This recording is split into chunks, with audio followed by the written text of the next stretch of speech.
So I thought I'd start with some very pretty pictures of Marshall scholars doing all kinds of things, jumping up and down in front of Parliament and all kinds of other things.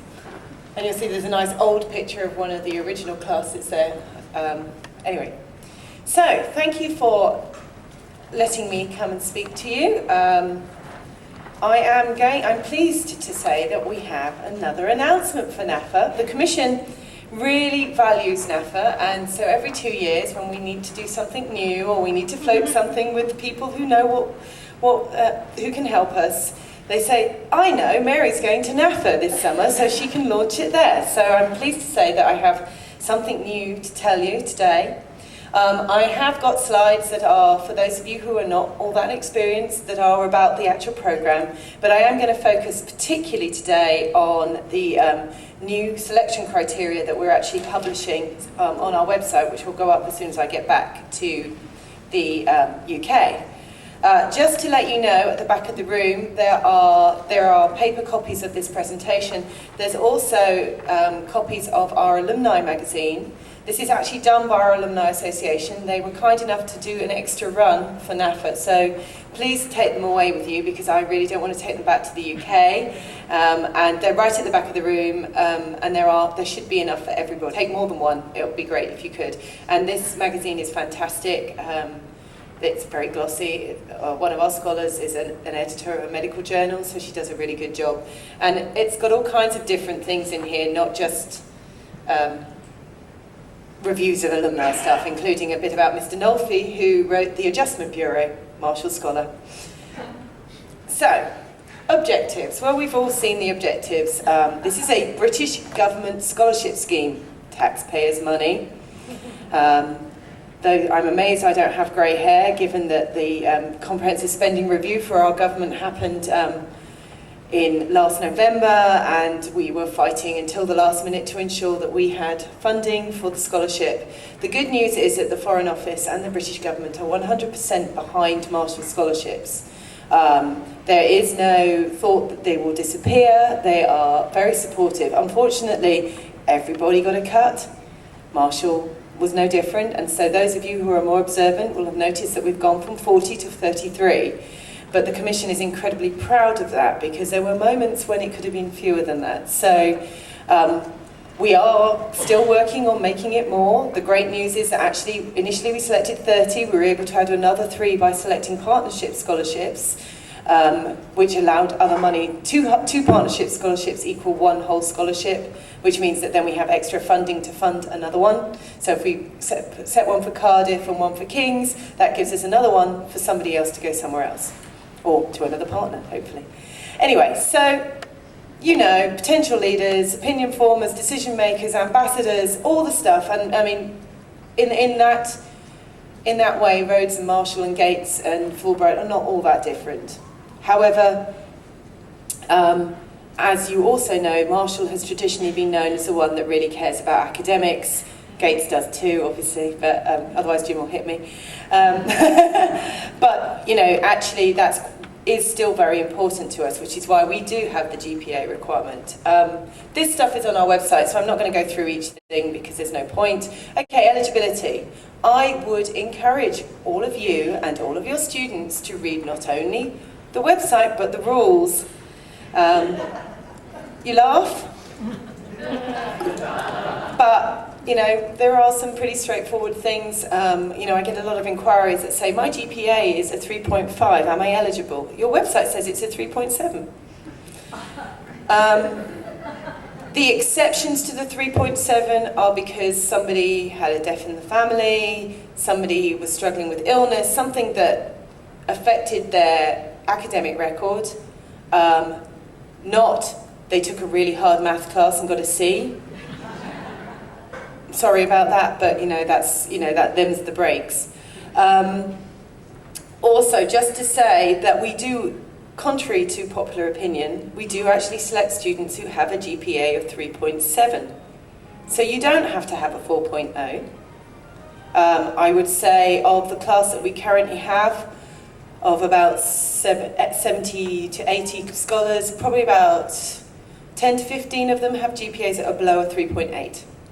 So there are, as with every scholarship. A lot of myths floating around about what you can and can't do, and there's no point if they haven't got a 4.0. That's simply not true.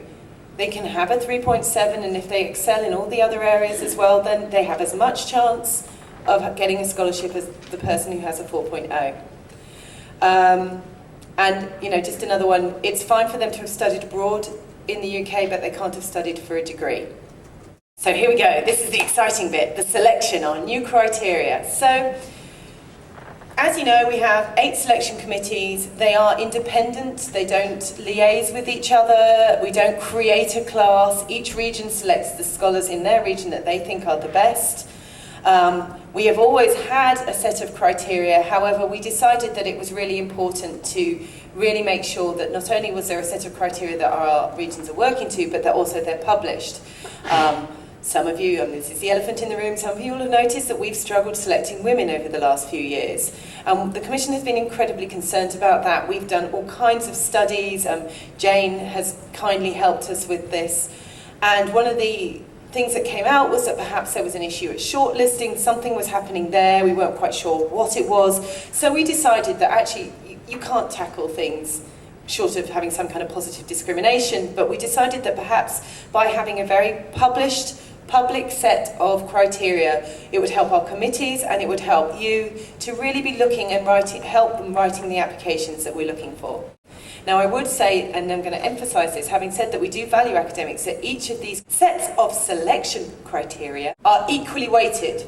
So no one of these is more important than the others. They have to be the whole package. So here we go. I should have a trumpet, I'm very excited about this. So, academic merit. So the first one is the quality of the programme of study. Is the proposed programme coherent, well thought through?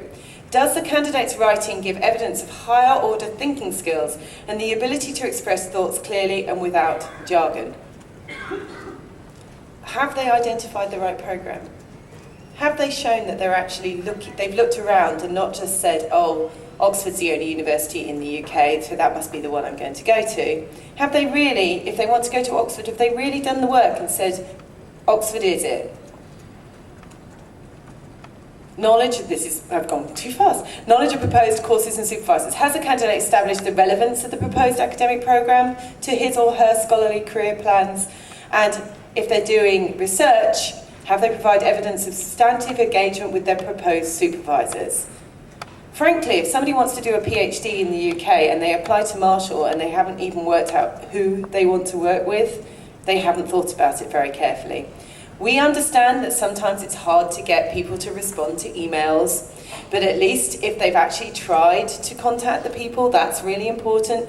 As those of you who know a little bit about the UK education system, and hopefully having all the British universities around has helped, for PhDs, certainly research degrees, you know, it is all about who you're working with. You can't just turn up and say, I'd like to research this. You have to have the right supervisor. And also, is there a compelling academic rationale for doing the work at a British university with Marshall support? That is not to say that you can't do it in the US. So we're not looking for people, oh, I want to do this because the UK is the only place to do it. That's great, and that works in their benefit. But equally, if they want to do history or music or international relations or stem cells or any subject, but they need to show why they've identified the UK, and not just because I want to have a jolly good time and hang out in the UK. Do they have a relevant academic background in what they want to do? Does the transcript show evidence of high academic achievement? Does this coursework prepare the candidate for the planned field of study? Is there other evidence of high-level performance, merit scholarships, academic prizes, research results, etc., etc., etc.? This is important. I had a scholar who in her second year decided, she was a musician, she decided she wanted to do cognitive science. I looked at her transcript and I said to her, you can't. You've got nothing in your background that says you can do this. And she said, oh, but, and reeled off all of these reasons and all this research she'd done that wasn't on her transcript. So that's really important. If a student, if you look at it and think, how you know, they're a musician, but they're actually saying they want to study physics, well, the transcript doesn't really reflect this. You've got to make sure that they put in their application why.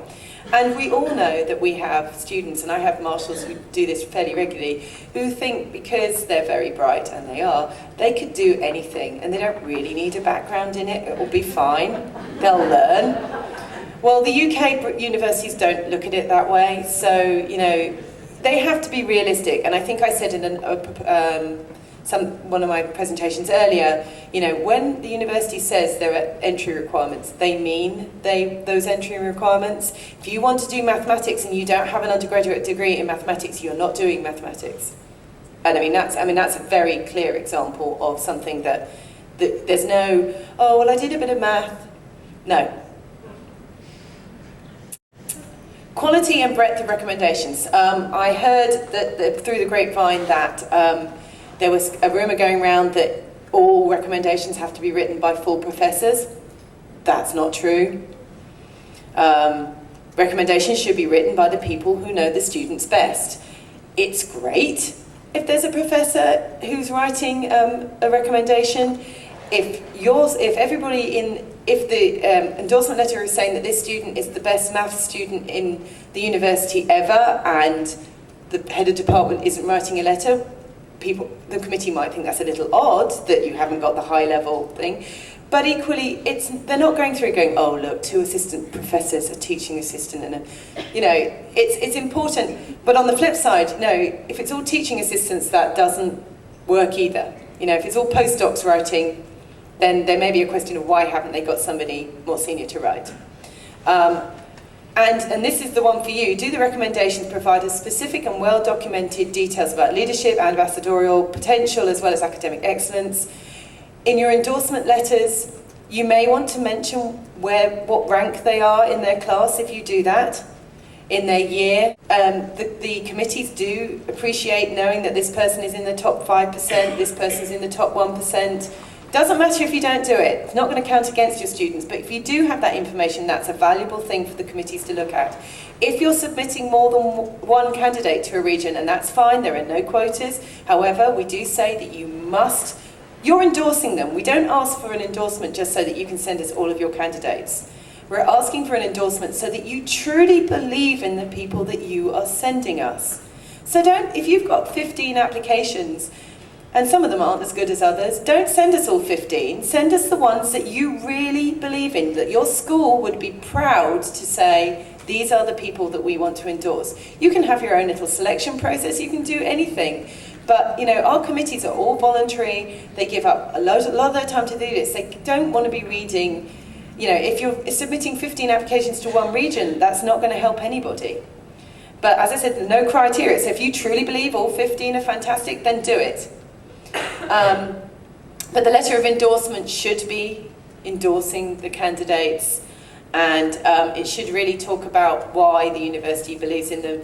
If you're submitting more than one and you want to rank them, that's fine, but just be aware that if they're going to different regions, they don't talk. So if you say this is our first candidate to Atlanta, and Houston, this is our second candidate to Houston, they're not going to talk to each other. And don't expect the committee to therefore select your first candidate, because it's more than possible, knowing our committees, that they'll choose the 5th one because that's the one they like the best.